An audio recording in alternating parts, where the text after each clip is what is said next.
kenalin, aku Cecilia Monik Ardianita Cahyani. Kali ini aku akan membuat tutorial cara uji validitas dan reliabilitas menggunakan aplikasi SPSS. Yang pertama kalian harus menyiapkan bahan-bahannya. Yang pertama yaitu Excel, lalu SPSS. Nah, uji validitas ini berguna untuk mengetahui kevalidan atau kesesuaian kuesioner yang digunakan oleh peneliti dalam mengukur dan memperoleh data penelitian dari para responden. Dasar pengambilan uji validitas itu ada dua cara. Yang pertama yaitu membandingkan nilai R hitung dan non-R tabel. Yang kedua melihat nilai signifikansi atau SIG.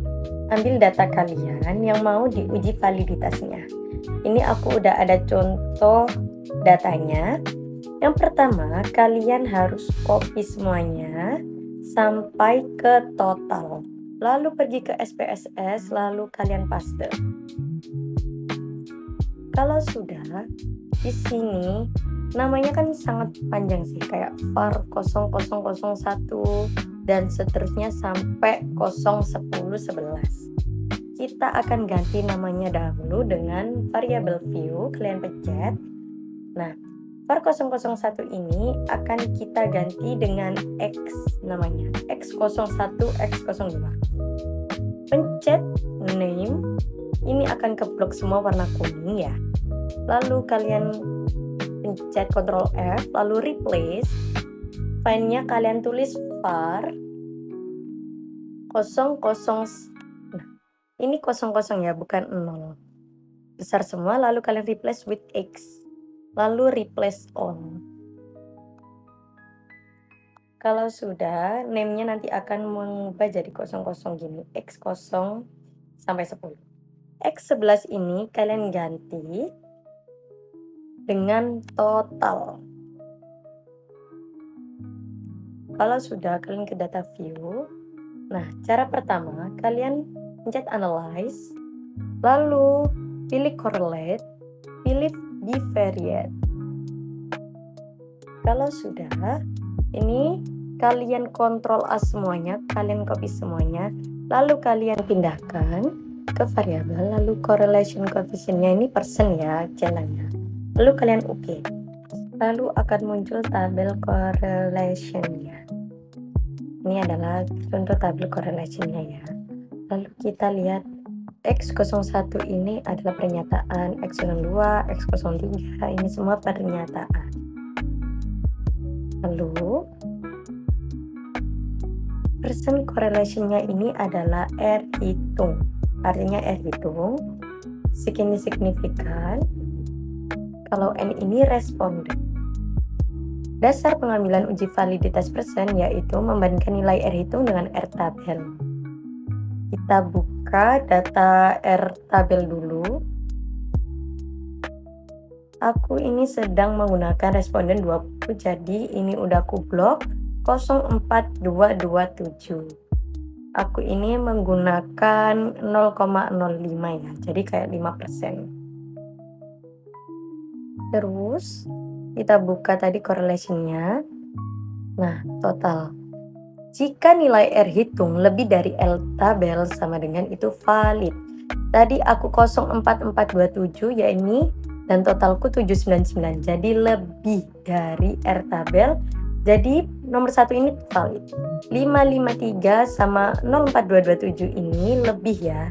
Jadi valid juga pernyataan nomor 2. Pernyataan nomor 3 838. Jadi lebih ya dari 4227 ini. Jadi dianggap valid. Jika nilai signifikansinya kurang dari 0,05, yaitu dianggap valid. Nah, signifikannya ini yang pernyataan nomor 1 ini 0,000, jadi kurang dari 0,5, jadi dianggap valid. Yang kedua 0,11 ini juga dianggap valid, karena kurang ya. Lanjut yang nomor 3 ini juga 0,00 ini juga kurang ya, 0,05 dianggap valid. Uji reliabilitas Cronbach alpha yaitu Uji reliabilitas ini bertujuan untuk melihat apakah kuesioner memiliki konsistensi jika pengukuran dilakukan dengan kuesioner tersebut dilakukan secara berulang-ulang. Dasar pengambilan uji reliabilitas Cronbach Alpha menurut Wiratna Sujirwani 2014, kuesioner dikatakan reliable jika nilai Cronbach Alpha lebih dari 0,6. Caranya yang pertama, kita menggunakan data yang tadi aja, seperti ini, sama dengan data yang tadi. Lalu kita pergi ke Analyze. Kita mencet Analyze, lalu kita pilih Scale, lalu Reliability Analysis. Kita pencet. Nah, ini semua kita copy kecuali total ya. Ini ingat-ingat, kecuali total jangan kita copy. Kalau sudah, totalnya ini jangan diikutkan, lalu kita pindahkan ke items. Cek. Nah, ini totalnya nggak keikutin ya, semuanya udah ke copy. Lalu kita pergi ke statistik. Kita pencet scale if item ini. Kalau sudah continue, kita oke. Modelnya jangan lupa alpha ya. Dasar pengambilan uji reliabilitas Cronbach Alpha menurut Wiratna Sujirwani 2014, kuesioner dikatakan reliable jika nilai Cronbach Alpha lebih dari 0,06. Nah, Cronbach Alpha di sini punya aku 849. Jadi lebih dari 0,6. Nah, end of item ini pernyataan ya. Jadi ini sudah disebut reliable.